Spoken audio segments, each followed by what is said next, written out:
All right. Very first one I've got. I don't think I've actually profiled this one before, but some of you may be familiar with it. It's Opus Clip. And it's actually a really cool tool. So if you are taking videos, you're doing webinars or podcasts, or even if you're doing Facebook Lives or recording videos for your business for various functions in it, don't leave it on one platform. Use something like Opus Clip to do things like cut it up into very short little clips. So the stories that are at the top of Facebook, YouTube, Instagram, TikTok, then often they're just little short video clips and you can't get a full video in there. Using Opus Clip, they'll cut them to the right length. You can upload them one after another so that you get a sequence of videos up on those platforms in that Reels, that top area. And that's one of the most viewed areas on some of those social platforms. People sort of tend to scroll, left to right? I think it's left to right, depending on how we're looking at it, rather than scrolling up. So having videos up there is a great way to capture that attention. And if you're using this to cut it up into little viral clips or little short stories that you connect to each other, then those are the things that people are consuming. And again, you never know which one of those people see. If you're consistent with it, if you're able to post something once a day, that's great. But if you cut things up using this here, then you've got, say 10 pieces and you've got a video a day that you can pop up onto those platforms. So, but more than that, it does a whole lot more. So it does have AI baked into it. And what it will do is it will cut things up to curate your content into little short snips, little short clips there that are sound bites. So you can use those sound bites in various other places in social media as well. It does it intelligently so that you've got a proper start and a proper finish with it. It'll add animated captions to it, and not just the standard white over black. You can add your branding colors to it as well too, just to make them stand out. And then it's got some really cool features there where it focuses on the face of the speaker. So if it's not just you, if you're interviewing someone else, it will reframe whoever's in the screen there or whoever's talking to each other and position you in a way that makes it best for the viewer. So it might be side by side, might be on top of each other. It can zoom in, zoom out. So it can do all of that thing after you've actually shot the video. So it will intelligently do those sort of things. You can create brand templates in there as well too, so that all of your videos are branded. So you might have a header and a footer, or you might have a link on it, or you might have your logo on it. You can do all of that sort of stuff so that your videos are up to date with your branding. You can create B-rolls with it. B-rolls are great. So B-rolls are the things that really fascinate people. So B-rolls are sort of like behind the scenes, the mistakes you make, the bloopers, all that sort of thing there. So you can pull those things out. And sometimes those get more traction than the actual live video that you're wanting to promote. Lots and lots of editing tools in there to, for you to fine tune the editing. They have a social scheduler in there. So if you're cutting it up, you can connect it to your social media sites and you can just schedule it to go out, over the next week, 2 weeks, 4 weeks, however it is. You can change the aspect ratios of it to fit the social media profile as well too. So whether it's landscape, portrait, or square, and they've got tools in there too to help you improve it. They call it the virality score. So is it likely to go viral? The algorithm in there really checks to make sure you really optimize it. It's no guarantee you will go viral, but it helps you give it the best shot. And then they've got a ton of AI tools in there to really help with it as well too. So this is one of the, I suppose, the premium tools in the space for video clips. And really helpful, if you're doing podcasting or doing webinars. So well worth checking out. It's free to sign up to it. They do have a pricing plan on it, but you can sign up and check it out, put some clips in and see what it's possible to do. So that one there is called opus.pro.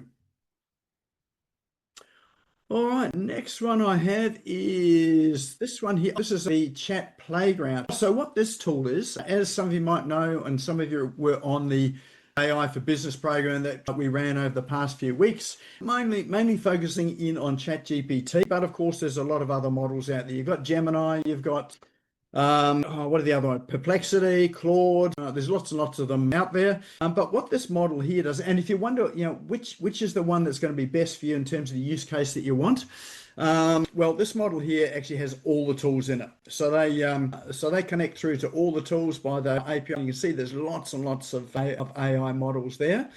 And then you can select the tool that's going to be best for you. You can try them out from within this ChatPlayground.ai.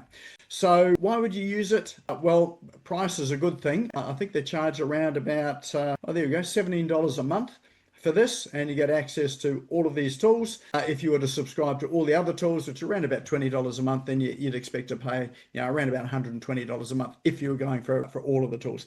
Obviously, something like Gemini, that's included in Google Workspace these days, so it's not an extra charge. But if you're not in Google Workspace, then you're going to be paying for it. So really, just as a model to bring all of the tools together for you to choose which one you want to use. All right, we have a hand up. Tim, did you have a question? Yes, Nick, I did. Just related to the previous Opus clip. I really like the look of that one. And the question was, does the AI do tags and write-ups for the actual video as well? Oh, that's a good question. I'm not sure that it does. It does captions, but I'm not sure whether it actually does the tags and write-up. I mean, I can only assume that if it's tracking all the words in there, it would be able to get an intention that could be displayed in the write-up and then attach the right hashtags. I mean, it's not a hard thing. I was just wondering if that was an automated service within that space.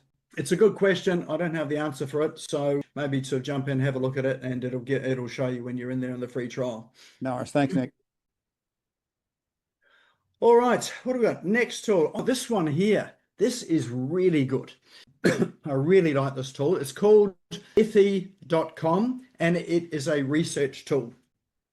So, and it takes a wee bit of time to process. So what you do is you ask it to give you sort of some research on a particular topic. So what could you use it for?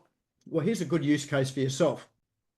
And this is what I did the other day. It was tell me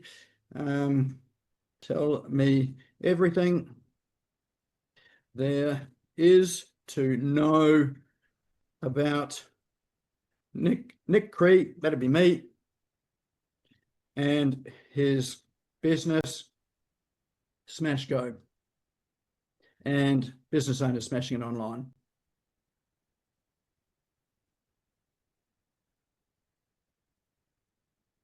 So you can do it with your business as well too, and definitely pop your name in, and your businesses in as well too.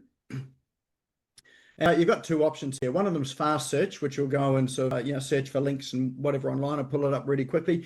The other one's deep research. Excuse me. And what this one does, it will take some time. Like it might take 4, 5, 6, 7, 8 minutes. And there we go. We've got some results showing up. And what it's doing is it's using the various AI or LLM models, large language models. So we've got Perplexity. So it's got Perplexity doing the research. You've got Google Flash. You've got ChatGPT. You've got Grok, which is X's one, or Twitter.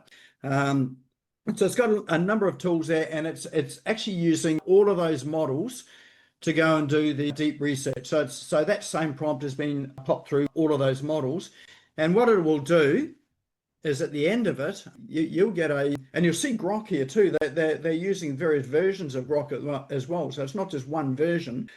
It gives you all the references as well, and then it comes through and writes an article for you, or a research document for you on who you are and the information that it's found. So you can see that it's pulled out so quite an extensive list of information, still going as well too. You can download it, and it's probably a really good start for you for your about page. You can then use it for there you go, articles ready. You could use it for helping to craft your profile in LinkedIn or the social media sites. You can use it to create sort of brochures and documents. This part was really cool. I really like this, the interconnected ecosystem of Nick Cree, Smashco, and Bosio. And so it tells you, what your strengths in your business are. So it just comes out and does it. So, it says that, the strengths are, for me, simplifying complex concepts, content creation, webinars, podcasts, digital marketing expertise, online coaching and consulting. So it's pretty accurate with that, but it gives you a bit of a wheel there so you can see, how you are viewed in the online space. And it's good from the point of view is it helps to confirm that you're on the right track. Or if you find it short in an area and it's not picking up really the services or the emphasis you want to create, then that's good information for you in terms of your content creation to try and fill those gaps. So heaps and heaps of information in there. Talk about your testimonials that you get as well too, your expertise, frequently asked questions, but you can also interrogate this as well too. So you can start to chat with it and ask it questions about the information that it's found. So so you got the sources that it's pulled the information from. You can export it as a PDF, as HTML, as a text document. You can use it for competitor research too. So if you're looking at competitors to see where the gaps are that you can fill or what they're doing, then you can start to do some research around that. You can use it for customer research. If you're looking for ideal customers or client types, you can ask it for that. So it's deep research, and you can ask it any question on any topic and it will come back with whatever it can find. So it's, as I say, it's using all the large language models plus doing the online search as well too. Very cool tool. I really like it. I've used it a bit and it really helps me to understand. Well, here's a little secret. I use it to understand some of my clients. So I find out what's actually out there online with someone that's a new client so that I can see, how they're viewed in that digital ecosystem and whether what they've told me, what they want to do is in line with how they're presenting themselves. So there you go, good tool. Check it out. It's called Ethy.com, and it's free as well too. So this is free. I think there is. I think you can run something like 20 searches a day for free, but it really is free. All right, next one I have for you for those that are new to the prompting world or sort of having difficulty crafting so good prompts or just want a place to start. This is a great prompting pack from Superhuman. They're on Substack, or the author's on Substack, and he's got a heap of prompts in here as well too. So if you're looking for a starting place, here you go, 70 prompts for content creation, 150 marketing prompts, 105 operations prompts, sales prompts, job hunting, ChatGPT and education, HR prompts. So really good starting point for you to help you to create your own prompts. So if you're not quite sure where to go, there's a great way to get started, or if you want to refine your own prompts as well. And really all you're doing is you're clicking on the prompts and it will give you a whole host there that you can simply copy and paste and modify for your own purposes in ChatGPT or Claude or Perplexity or Gemini, whichever language model you're using, or in the use of Ethy, which we just had a look at as well too. So that's free. He has got a subscribe button to the top, so if you're interested in it, then you can head through to Substack and subscribe to his blog. So that's where I get some of my information from as well. And very last one I have for you is a book. It's called Uncage Yourself by someone I listened to the other day. Her name is Heather Ann Havenwood, and she is talking about sort of her journey in the online space, moving from a traditional business. She was told to go and get a job by her friends and family. She went the other way, and she has been speaking on stage. She's developed a number of seven-figure businesses. And just a really good read to read sort of some of her journey, what she's come up against, how she's got through it, and it's, I suppose it's sort of a mindset book in the sense that she's talking about uncaging the beliefs that you have about what is possible and what you can do. But I've really enjoyed it. It is a really good read. So that one there, it's available on Amazon.com. Uncage Yourself, Heather Ann Havenwood. And that there would be a roundup of our online tools, cool online tools for tonight. So they are all the last item in chat at the moment. Tell us which is your favorite. Copy and paste it into the chat there. And let me know which is the one that you'll probably explore a little bit further. These apps and tools, they'll be available in the Business Owners Smashing Online Facebook group. Drop them in there. And of course, you'll probably find them at other places online too, because we do what we preach here. We repurpose this content and make sure that it's all over the place for people to find us, see us, and but also just storing it in the group there means that it's accessible to you if you want to go and search for it as well. So if you're not a member of the group, go to Facebook, search for Business Owners Smashing Online, click the join button and you'll have access to all of the past tools and the ones that come up tomorrow as well too. All right, any votes coming in for that? There we go. Ethy, so a couple of votes for Ethy, Superhuman, Opus Clip. Not many votes today, but we'd have to say Ethy takes it away. That by far was my favourite tool that I've discovered this week as well too. And if you've got any other tools that you like, you enjoy, or you've used some of these tools and you've got a great result, a good use case, let me know. Always happy to find out how other people are using these tools so that I get to learn from what you're doing as well too.